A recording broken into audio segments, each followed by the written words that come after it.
ఈ refined oil కంపెనీలు ఏ company అయినా మీరు చెప్పినట్టు గింజల నుంచి తీసిన ఆయిల్ నుంచి దాన్ని ఏదో చేస్తానని మీరు అనుకుంటే ఆ కంపెనీ గింజలు కొని ఉండాలి. ఇప్పుడు ఇన్ని కంపెనీలు ఉన్నాయి, ఆయిల్ కంపెనీలు రిఫైండ్ ఆయిల్ అమ్ముతున్నాయి. ఎక్కడ కొన్నారు గింజలు వీళ్ళు? కనీసం ఒక్క గింజ కొన్నారా? లీడింగ్ సన్ఫ్లవర్ ఆయిల్ తయారు చేసే కంపెనీ ఒక్క సన్ఫ్లవర్ గింజ కూడా కొనకుండానే ఇవన్నీ ఎలా మ్యానుఫ్యాక్చర్ చేస్తున్నారు చెప్పండి మీరు? రీఫైండ్ ఆయిల్ తయారు చేయడానికి వీళ్ళు గింజలు వాడటం లేదు. నానా చెత్త, పెట్రోకెమికల్ చెత్త దగ్గర నుంచి అడ్డమైన కెమికల్స్ కలిపితేనే వస్తాయింది.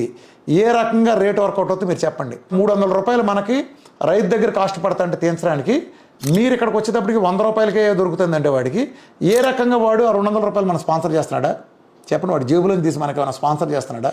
ఎలా కుదురుతుంది? ఆ కాస్ట్కి ఎలా ఇస్తారు ఎవరైనా? తను కొన్న కాస్ట్ కంటే తక్కువకి ఎవడైనా ఇవ్వగలడా? అంటే ఏం జరుగుతుంది? మోసం చేస్తున్నారు. మరి మీరు ఆ మోసాన్ని ఎత్తి చూపించరే? ఇంత పెద్ద సంస్థ ICMR NIN కలిపి గైడ్లైన్స్ ఇచ్చిందంటే రీఫండ్ ఆయిల్ కంపెనీల బట్టలు తీసి తౌడు రూపంలో బయటకు వదిలేస్తున్నాం. ఇలా బయటకు వదిలేస్తున్న తౌడు నుంచి ప్రత్యేక పద్ధతిలో వంట నూనెను తయారు చేయడం వల్ల వాటిలోని పోషకాలన్నీ మనం రైస్ బ్రాన్ ఆయిల్తో తిరిగి పొందగలుగుతున్నాం. మిగతా నూనెలతో పోలిస్తే రైస్ బ్రాన్ ఆయిల్లో ప్రోటీన్లు, పాలీసాకరైడ్స్, పీచు వంటి పోషకాలు ఎక్కువ, కొవ్వులు తక్కువ. ఈ ఆయిల్లో తక్కువ కొలెస్ట్రాల్ ఉండడంతో గుండెకు ఎలాంటి హాని జరగదు. కొలెస్ట్రాల్ తక్కువగా ఉండడంతో బరువు కూడా తగ్గే అవకాశం ఉంది. రైస్ బ్రాన్ ఆయిల్లో విటమిన్ ఈతో పాటు ఇతర యాంటీ ఆక్సిడెంట్లు ఎక్కువగా ఉంటాయి. ఇవి క్యాన్సర్ల ముప్పును బాగా తగ్గిస్తాయి. అలాగే రోగ నిరోధక శక్తిని పెంచుతాయి. నోటికి అంటుకోదు.